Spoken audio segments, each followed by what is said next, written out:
Have you ever been hungry?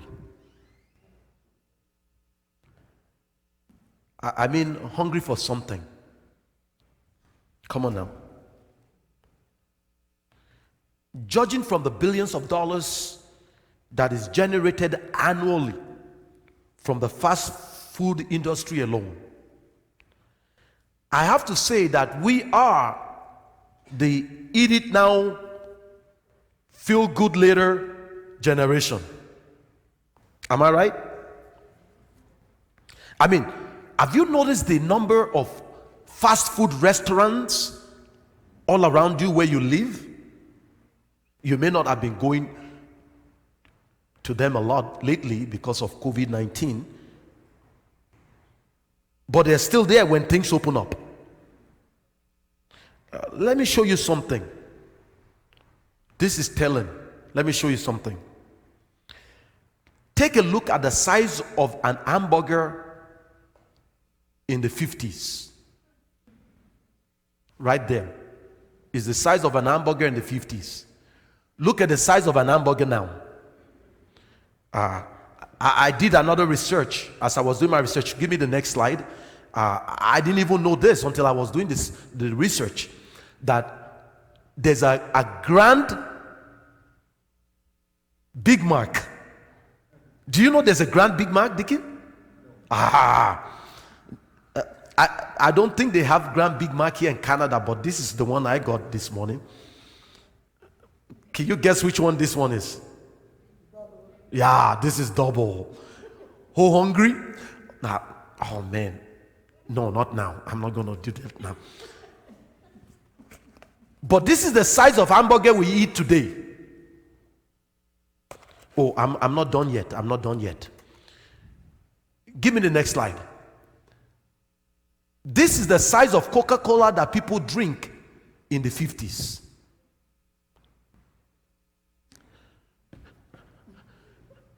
This is the size of Coca-Cola we drink today.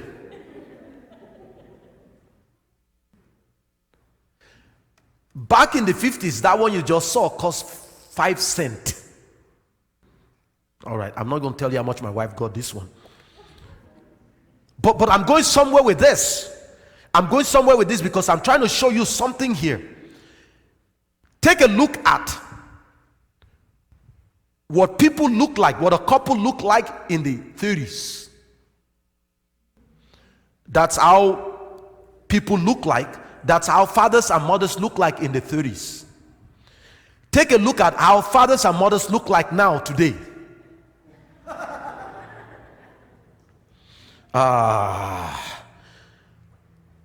What does that tell you? That we can't live without our food. Are you still convinced? Are you still not convinced that we are the eat it now, battle with the weight loss later generation? Oh, talk to me, somebody. Oh, but the funniest thing is, Dickie Neal, the funniest thing is, we got it all, but we're still not satisfied.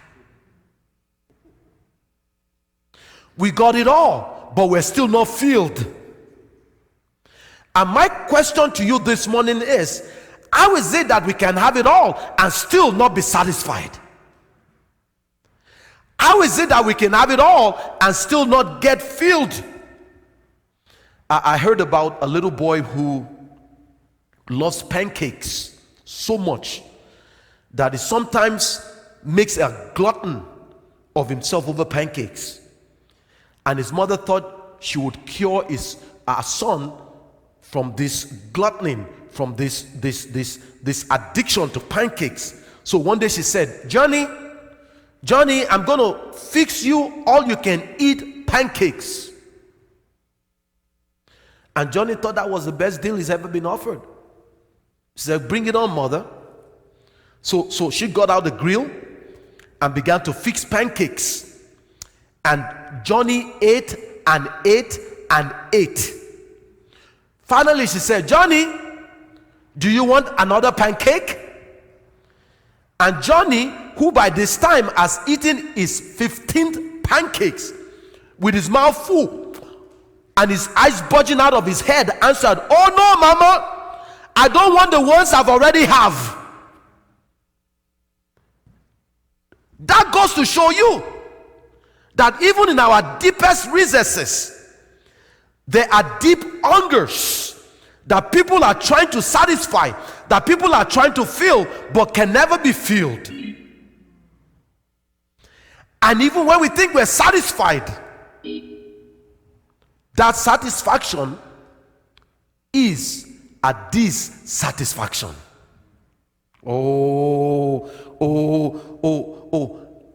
Even when we think we are satisfied, listen to that very carefully again. That satisfaction is a dissatisfaction, because there's only one who can truly satisfy your longings and my longings, and his name is Jesus. Oh, somebody didn't hear me. Somebody missed that. What did you say, David? What did you say, David? Psalm 23 verse 1. What did you say, David? Psalm 23 verse 1. The Lord is my shepherd. I shall not, I will not want, Sister Mabel, because he's my lily of the valley. You will not want, Sister Stephanie, because he's your rose of Sharon. I will not want, because it's my wheel in the middle of the wheel. Sister Marie, you will not want, because it's your bridge over troubled water. I will not want, because it's my friend that sticks closer than a brother. Oh, it's wonderful to me. It's all wonderful to me. It's all together wonderful to me. It's all together lovely to me. Come on, if you know the Jesus that I'm talking about this morning, give him your I shall not want praise right now. Hallelujah! I shall not want. What I'm trying to say to you, church, is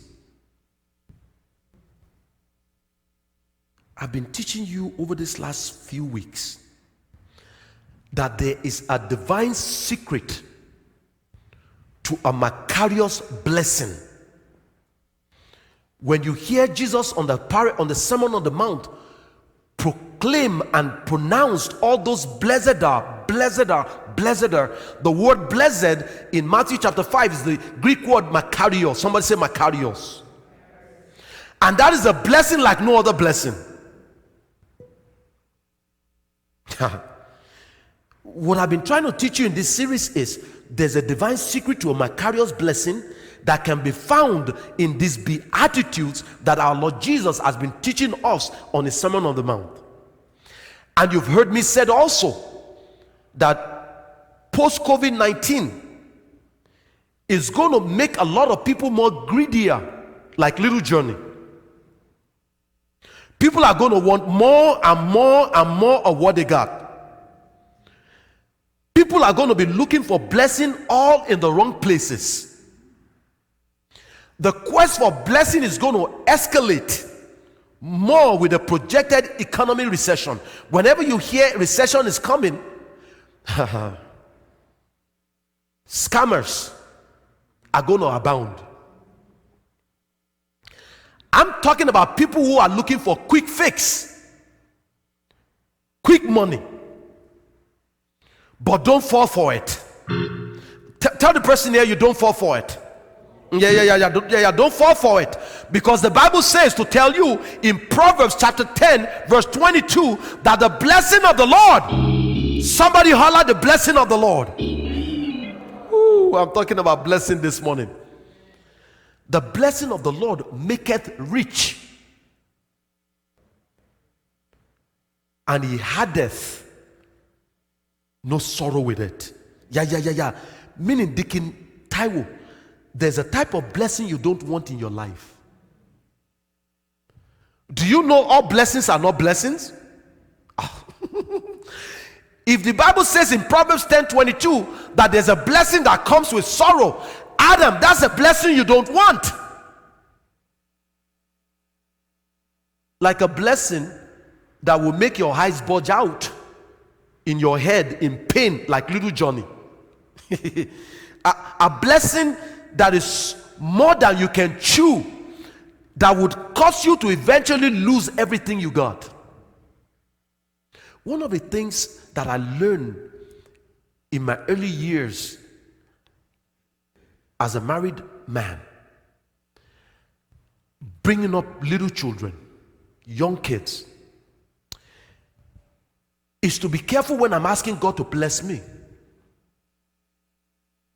That at the same time I'm asking him to bless me with a blessing that would not make me have sorrow. Because a man can be so blessed with what God has given him that he forget the blesser and he forget the people whom God has blessed him with. Come on, somebody. Do you know people who have it all and lose it all?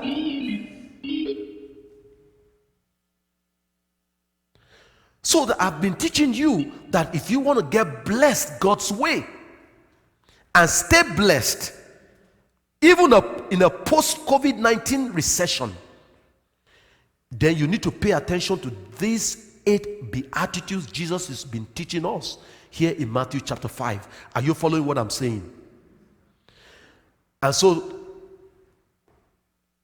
today, as we come to the 4th beatitudes in Matthew 5:6, Jesus says, "Blessed are those who hunger and thirst for righteousness, for they shall be..."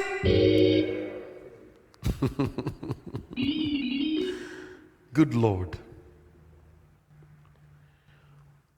What is the Lord saying here in Matthew 5:6?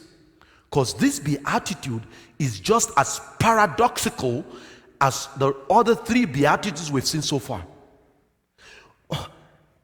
Stop and think about it.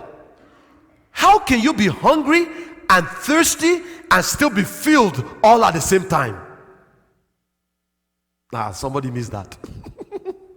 Give me that verse again. Jesus says, "Blessed are those who hunger and thirst, for they will be..." How can you be hungry and thirsty and still be filled at the same time? It doesn't make sense that you can be hungry and still be filled, does it? Let me say it another way. How can you say you're blessed and highly favored and your stomach is grumbling? It seems paradoxical to me at best. So what is Jesus talking about here? I've taught you that a good way to determine what something means or what something is saying is to uncover what they're not saying or what that something does not mean. So by way of process of elimination, let's first talk about what hunger and thirst is not. Let's talk about what hunger and thirst is not here. Understand that when Jesus is talking about blessed are those who hunger and thirst, here is not talking about, give me first what is not. Oh, a computer crash again.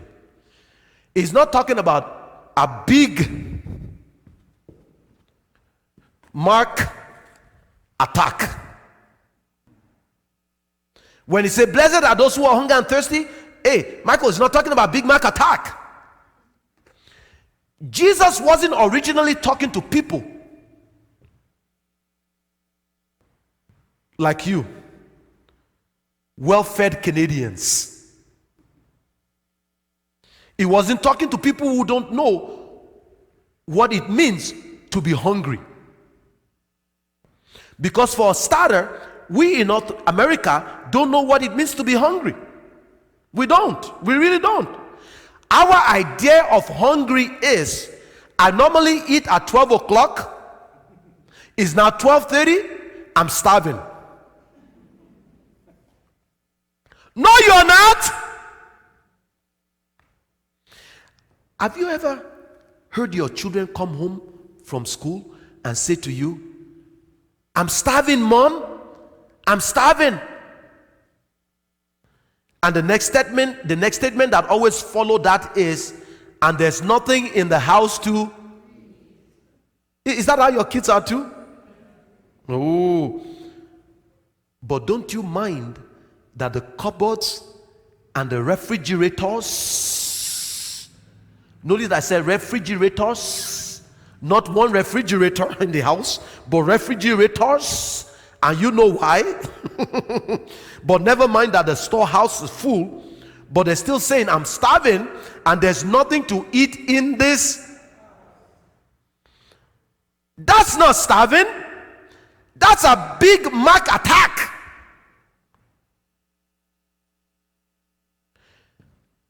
I wasn't born in the Depression. I wasn't born in the time of Great Depression. Don't let my gray beard fool you. I'm not that old. This is just my quarantine salt and pepper look. But some of our seniors who are at home right now worshiping with us knows what starving is, because they lived through the Great Depression. The closest that we see in this eat it now battle with the weight loss later generation, the closest that we know to starving is what we see on TV when World Vision shows us a picture of bloated babies like this. That's the closest that we know of starving. Give me the picture. When we see pictures like this, that's the closest. Not me. The picture is coming there. That's the closest to starving that we know. The hunger that Jesus was talking about here isn't a Big Mac attack. Because when we miss breakfast and lunch, we can eventually go to Mandarin and buffet our bodies to make up for the breakfast and lunch that we have missed. But Deacon Taiwo, when Jesus spoke of hunger and thirst here, it meant hunger to the point of starving and thirsty to the point of death. I'm going to show you in a little bit. In other words, here is what hunger and thirst is. Put it up, my slide. It was talking about a desperation. Where did the A go there? You got it, okay. It was talking about a desperation. Someone say desperation. The people that Jesus was talking to on the mount totally understood what it meant to be hungry, or they knew what it meant to be thirsty. Why? Because the Lord used two very powerful words in Greek that they would have understood right away, because it was their reality. I say our reality in North America is not hunger. Our reality is not thirst. But when Jesus was speaking to this crowd, they knew the word he was using. This same crowd following Jesus, Jesus had to feed them twice in the gospel. One group was 5,000. One group was 5,000 that he fed, remember? Another group was 4,000 mouths that he had to feed, remember? So that Jesus used two powerful Greek words, pintes, which means to suffer hunger, and dipsates, which means to suffer thirst, to describe what this hunger and thirst is. And both words conveys the idea of a desperation. Somebody say desperation. We don't know what that kind of desperation is. We lived in a land of plenty. We throw away food by the bags full. If you have ever eaten at Mandarin, I don't know why I keep thinking of Mandarin this morning. Maybe because I have $200 worth of Mandarin gift certificate that somebody gave us for Christmas that we haven't used yet, and we were planning to use them on Mother's Day, and lo and behold, everything is COVID-19. They close it down. So I'm praying right now that Mandarin will soon reopen, and then they won't go under like Imperial Buffet. I mean, you remember my story. 2 years ago, before, somebody gave us Imperial Buffet Christmas gift, $200. We kept it for Mother's Day, but guess what happened? I'm praying, Lord God, please don't let that happen to Mandarin. But if you have been to Mandarin, then you've seen people throw away entire plate of food. I see my kids bring up the food and they go, no, I don't want this anymore. Phew. You can't do that in Nigeria. Come on, somebody. The same can be said of water. We live in a land of plentiful water. My kids spend nothing less than 45 minutes in the shower every day. Oh, today is Tell on Kids Day. They'll shower like there's no tomorrow. And I'm thinking, are they trying to bleach their skin in the shower or something? What in the world are they doing in the shower? And we think we're thirsty, and we think we're hungry. No. When we think of hunger as a slight stomach rumbling between meals, that's not hunger. When we think we're thirsty after we've gone working out in the gym and we have this hydration sensation, that's not thirsty. But when Jesus was speaking about hunger and thirst, he was speaking to people in Bible times who knows a desperation. You remember when the children of Israel crossed the Red Sea and came to the wilderness of Sin? Exodus chapter 16 verse 2 says to us, and the whole congregation of Israel grumbled against Moses and Aaron in the wilderness. Give me verse 3. Why? Verse 3. And the sons of Israel said to them, who that we are died by the Lord's hand in the land of Egypt? Really? When we sat by the pots of meat and when we ate bread to the full, you did? As slaves, you did? Oh, these people have amnesia. For you have brought us out into this wilderness to kill this whole assembly with good God. That word hunger there, antimebo, is a similar word in this Septuagint that Jesus used in Matthew chapter 5 verse 6, which suggests an intensive hunger to the point of death. And there was a reason for this hunger crisis in Exodus chapter 16. I'm going somewhere with this message. There was a reason for this hunger crisis because whenever God makes his people hunger, I'm a parent. Can you imagine me making my children hunger and be in want? When you read, the Lord is my shepherd, I shall not want, you better believe it. Anytime God makes his people hunger and thirst, it's not because he can provide, it's because God is up to something gooder. Oh, I wish somebody can help me preach this message like I know it. Verse 4 says, that I may test them whether or not they would walk in my instructions. Why? That I may test them. Because you see, we, like the people in the Bible, give me like my life point. Sierra, you're doing well, give me my life point. We will never discover that God is all we need until he is all we have. Oh, you missed that. Let me say it again.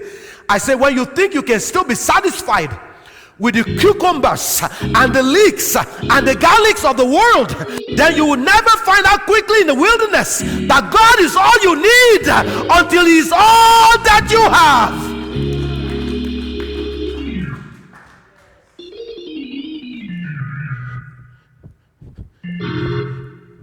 When you're still satisfied with Big Mac attack, you're not desperate enough.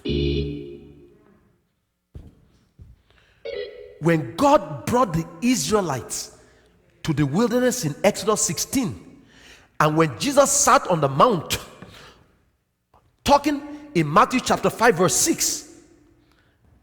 The situation that these people were in was more than what McDonald's and was more than what Mac chicken fillet can handle. We're talking about over 3 million people here, not even counting children. Plus they were in the wilderness.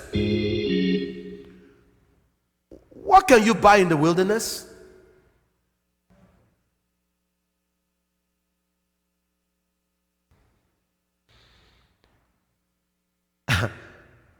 I'll tell you what you don't do when you're in a thirsty place. I'll tell you what you don't do when you're in a hungry place. You won't pray cute prayers anymore. You won't talk cute Bible talks anymore. You won't sing cute praises songs anymore. I'll tell you, when you're in a hungry place, you will cry out in a desperation. Has anybody in here ever been desperate? Desperate where you come to the end of your resources. Desperate when nothing is working for you anymore. Desperate where your husband is threatening to leave you. Desperate when your kids are acting out. Desperate when the bank is calling back the loan. Desperate when the job you think you have for life is about to be cut. When any of that happens, you don't pray cute prayers. You don't praise cute praise. You don't come to God cute. No. You come to Him in desperation. Can I be downright truth with you this morning? The reason why some of us are not making progress onto our higher ground is because we're not hungry and thirst enough for God. I'm talking about the kind of desperation, Deacon, that the woman at the well had in John chapter 4 verse 15, when she cried out to Jesus, "Sir, give me that water so I thirst no more." Because when God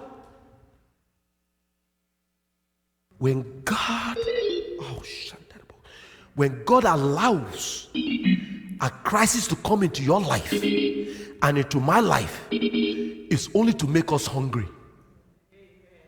Somebody holler, "Ho hungry."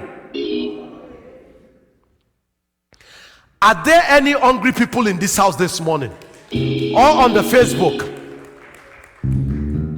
Let me some of you are still acting cute. Let me tell you something that may shock you. You're already cute. Look at the person next to you and say, "Cute you, cute you, cute you, cute you. You're cute." So you don't need to pretend to be cute in God's presence. You can pretend to be cute in my presence, but you don't need to pretend to be cute in God's presence. And what you can't also pretend to be spiritually is a good eater who is hungry for a good soul food. You can't pretend to be a good eater. You're either a good eater or you're a junk eater. Oh, I wish somebody here know what I'm talking about. Because the problem is,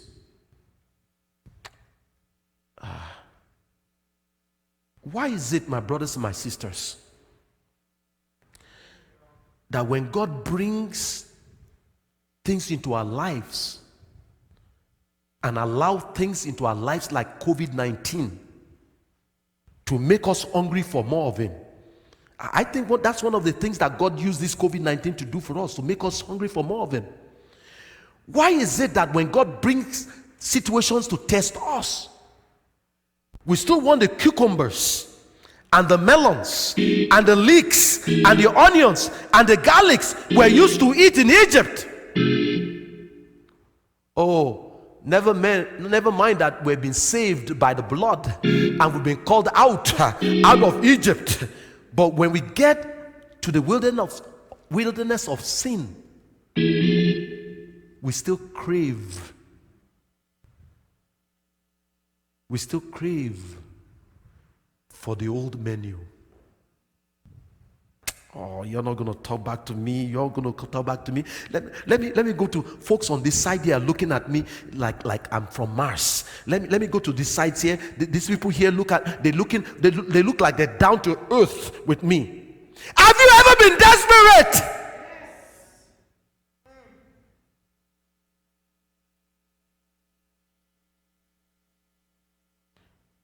Just how desperate are you for the things of God?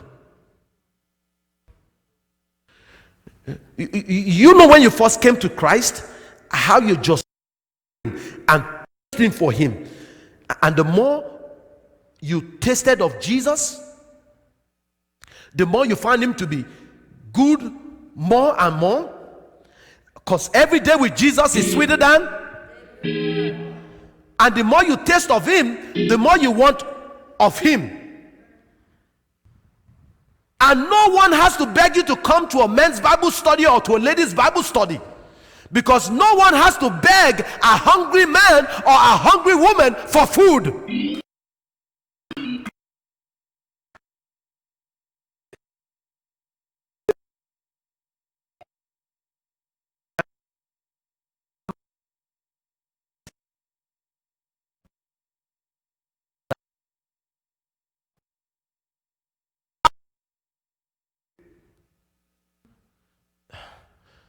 It's funny, Deacon, it's funny. If there's one thing that this COVID-19 has taught me, it is never to take what I have for granted. As crazy as COVID-19 has been, it's made me appreciate more my walk of faith with Christ in a much deeper way than I have before. It's amazing what 3 months of isolation will do to you.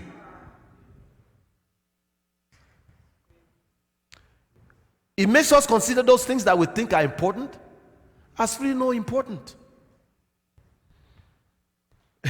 When we were in lockdown, people were talking about how they missed church. And they can't wait to come back. Some of us were even fighting the provincial government to open up the church.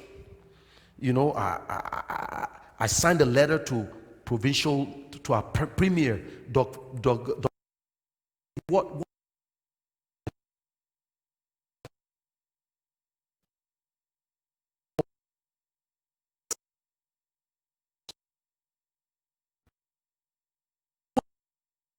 the church when the church was closed before the COVID.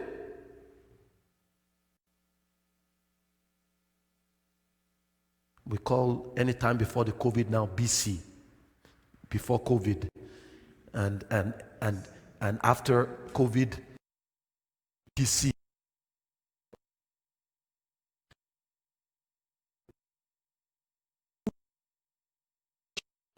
When half in church, when we could have church, they were home sleeping in bed. Now that the church is allowed to reopen, we can't find some people in church who were begging people. We're begging people to come back to church. No. I get it. No. I get it. You're afraid of getting COVID in the church, but you're not afraid to go to Walmart. No. Hear me right. I'm not saying we shouldn't be careful. We should be careful. I'm the most careful person you can think of. Before we come into this place, is sanitized. In between services, sanitized. We make sure that everybody stays 6 feet distance. We do everything we can do. The Bible said in Proverbs chapter 21 verse 31, the horse is prepared for the day of battle. The This church has been prepared for the day of battle, but victory belongs to the Lord our God. See, you can do everything you can take.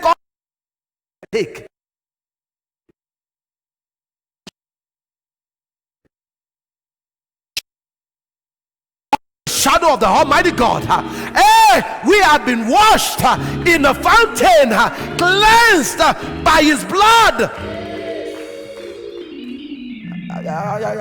Hear me.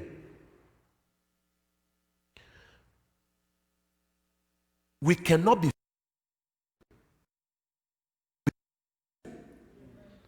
Can I say that again? My Auntie Patsy, you're the oldest one here in this room. I bless you. I said we cannot be fearful. We have to be faithful. Faithful to be in our post.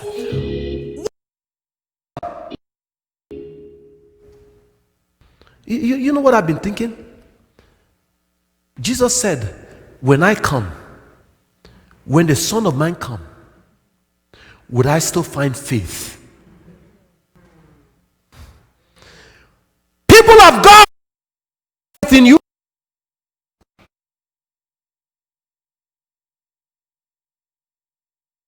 Not fearful, because Jesus already told us these things will come. These things are going to come, and these things are already coming. And what He's looking for us is faith, not fear. Watch this. I'm going somewhere. Jesus says in the last days,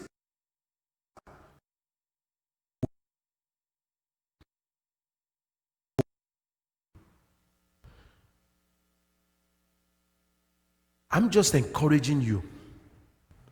We're still talking about hungering and thirsting now. There's something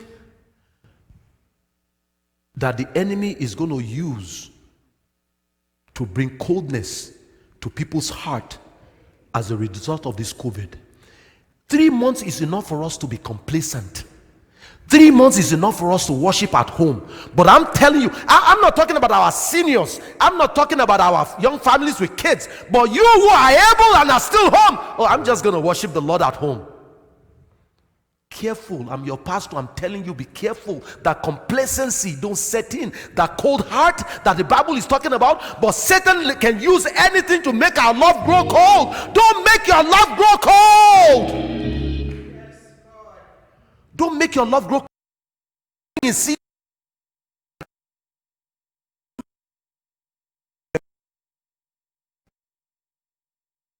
Into our church right now and see that we don't even have the 30% capacity. We have a gym full that we can use. Nobody's sitting there right now.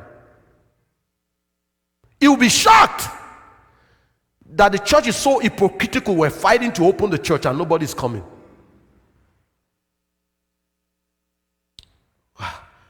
I'm saying sometimes we don't appreciate what we got going good for us, Stephanie, until it's pulled back from us.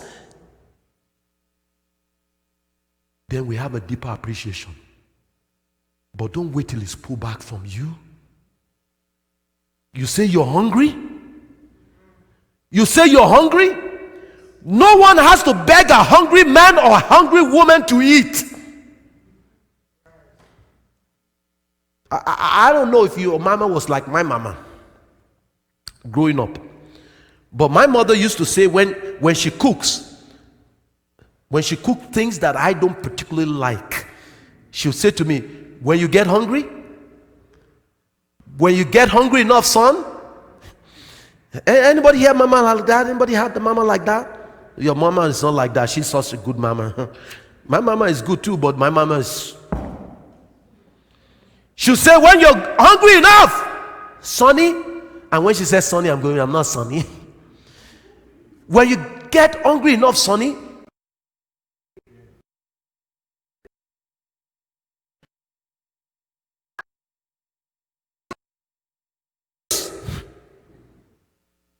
bless my mama, she will stand her ground.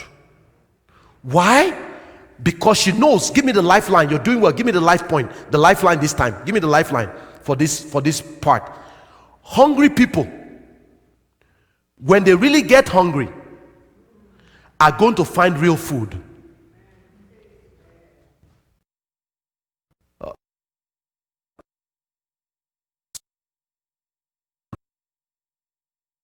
Deacon, you got to be fixed. Yeah. Put it up. Hungry people, when they really get hungry, are going to find what? Oh, come on, somebody. Do I got a witness in here? Have you noticed when you get hungry enough, sophistication don't really matter? Sister Marie, sophistication don't matter. What would matter is how bad are you really hungry? You all remember, I'm going to close with this. You all remember the story of Esau and Jacob and the bowl of soup. You're thinking of that too? In Genesis chapter 25, in verse 30, give me verse 30. Esau said to Jacob, please let me have a swallow.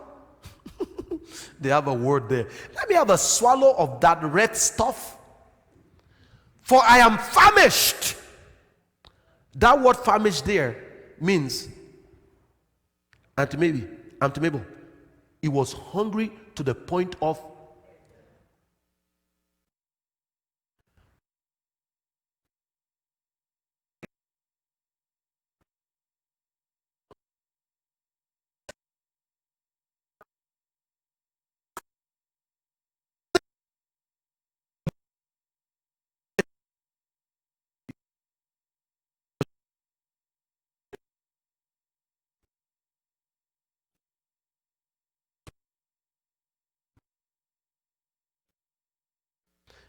I'm showing you how famished this guy really is. How hungry he is. This is a desperation hunger, Sister Emma. Verse 32. And Esau said, behold, I'm about to die. It's not coming up. 32.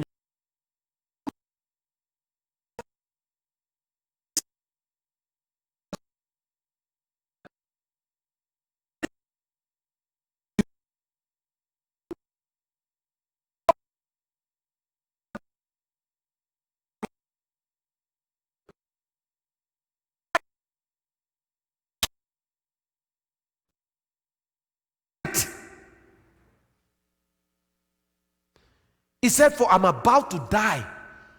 So, of what use then is the birthright to me?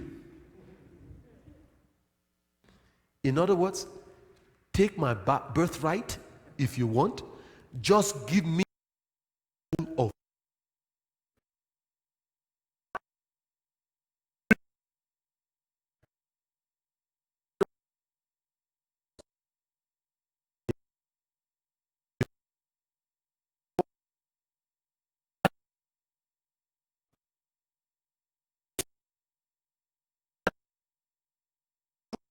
a bowl of soup.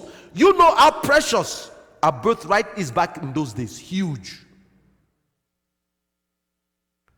So that, church, when Jesus says to us, blessed are those who hunger.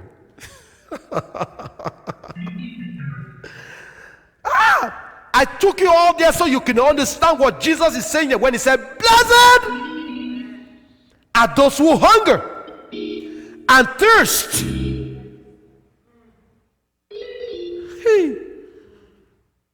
Deacon, he was talking about hunger for God. Hunger for God like that. He was talking about a desperation for God like that, to the point that we're willing, like Esau, to give up whatever it takes for us to be vicariously blessed, so we can truly appreciate God for who he really is.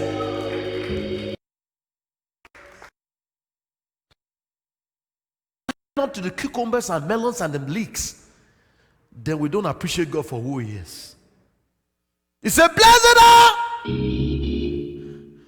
Oh, who am I talking to in this place?